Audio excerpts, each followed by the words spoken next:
Welcome to everyone. स्वागत है आप सभी लोगों का इस इम्पोर्टेंट सेशन में। इस वीडियो में यूपी टीजीटी पीजीटी के लिए ज्योग्राफी भूगोल से संबंधित 5 इम्पॉर्टेंट एमसीक्यू का डिस्कशन किया जाएगा। यह टेस्ट 9 है।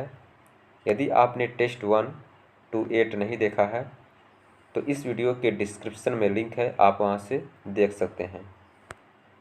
तो चलिए स्टार्ट करते हैं आज का इम्पॉर्टेंट सेशन। क्वेश्चन नंबर 1 है, निम्नलिखित में से किस जनजाति के घर को क्रॉल कहा जाता है? ऑप्शन है बूशमैन, खिरगिज, मसाई, सेमांग। इसका सही आंसर होगा ऑप्शन सी, मसाई। मसाई जनजाति के घर को क्रॉल कहा जाता है। इस क्वेश्चन की व्याख्या देख लेते हैं। मसाई जनजाति एक पशु चारक जनजाति होने के कारण स्थायी बस्ती नहीं बसाते हैं, बल्कि चारागाह की खोज में अपना स्थान बदलते रहते हैं। प्रत्येक मसाई परिवार अलग झोपड़ी में रहता है। प्रत्येक परिवार का अलग अलग पड़ाव होता है, जिसे क्रॉल कहा जाता है। बूशमैन जनजाति कालाहारी मरुस्थल में पाई जाती है। खिरगिज मध्य एशिया में, मसाई पूर्वी अफ्रीका में और सेमांग मलेशिया में। क्वेश्चन नंबर 2 है, कयाल निम्नलिखित में से क्या है? ऑप्शन है ऊपरी गंगा मैदान में पाए जाने वाले निम्न भूमि के क्षेत्र, केरल तट पर पाए जाने वाले लैगून, उच्च हिमालयी भाग में पाए जाने वाले घास के मैदान, हिमाचल प्रदेश में पाए जाने वाले फलोद्यान। कयाल बताना है कि क्या है। इसका सही आंसर होगा ऑप्शन बी, केरल तट पर पाए जाने वाले लैगून।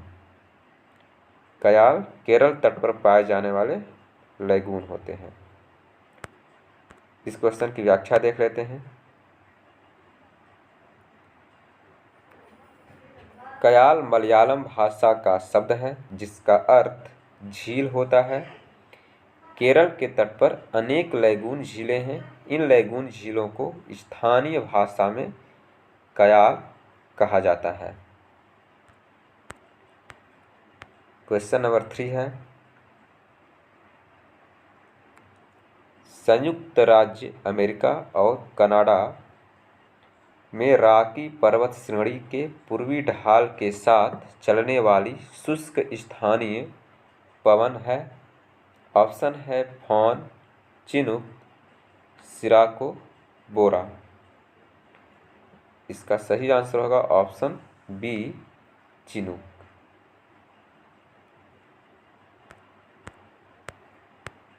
रॉकी पर्वत के पूर्वी ढाल पर चलने वाली गर्म तथा शुष्क स्थानीय पवन को चिनूक कहा जाता है।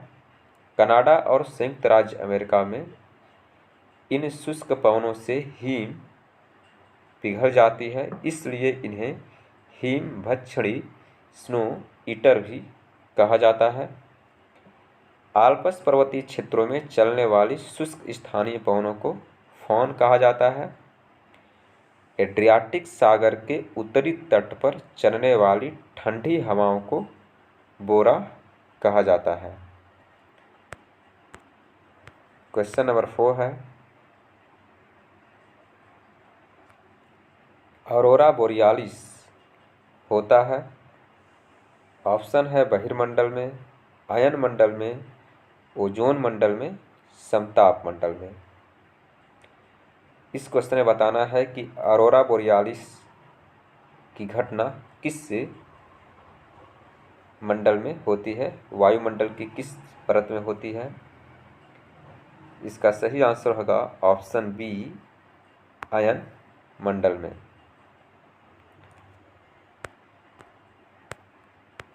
ऑरोरा बोरियालिस उत्तरी ध्रुव प्रकाश तथा अरोरा ऑस्ट्रेलिस दक्षिणी ध्रुव प्रकाश आयन मंडल में होने वाली घटनाएं हैं।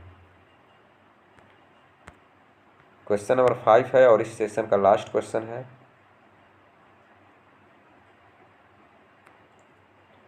निम्नलिखित कथनों पर विचार कीजिए।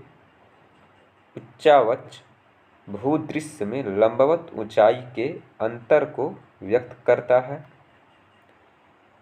पृथ्वी की सतह का ऊंचा नीचा स्वरूप स्थलाकृति कहा जाता है। उच्चतादर्शी वक्र क्षेत्रफल और ऊंचाई के द्वारा पृथ्वी की सतह के विस्तार को प्रदर्शित किया जाता है। इसमें बताना है कि उपरोक्त में से कौन सा कथन सत्य है। इसका सही आंसर होगा ऑप्शन डी 1, 2, 3। दिए गए सभी कथन सत्य हैं। इस क्वेश्चन की व्याख्या देख लेते हैं। उच्चावच रिलीफ भूदृश्य में लंबवत ऊंचाई में परिवर्तन को मात्रात्मक रूप में बताता है। यह किसी दिए गए क्षेत्र में अधिकतम और न्यूनतम लंबवत ऊंचाई के अंतर को व्यक्त करता है। किसी क्षेत्र में भू सतह की आकृति और उसका ऊंचा नीचा स्वरूप स्थलाकृति टोपोग्राफी के रूप में व्यक्त होता है। उच्चतादर्शी वक्र हिप्सोग्राफिक कर्व आयताकार निर्देशांकों पर बना वक्र होता है जो सापेक्षिक क्षेत्रफल और सापेक्षिक ऊंचाई के अंकन द्वारा पृथ्वी की सतह के विस्तार अर्थात विभिन्न ऊंचाइयों के वितरण को प्रदर्शित करता है। तो ये थे आज के 5 इम्पॉर्टेंट MCQ। यदि आपने चैनल को सब्सक्राइब नहीं किया है तो चैनल को सब्सक्राइब करें, बेल आइकन को प्रेस करें ताकि आने वाले वीडियो का नोटिफिकेशन आपको मिलती रहे। Thank you.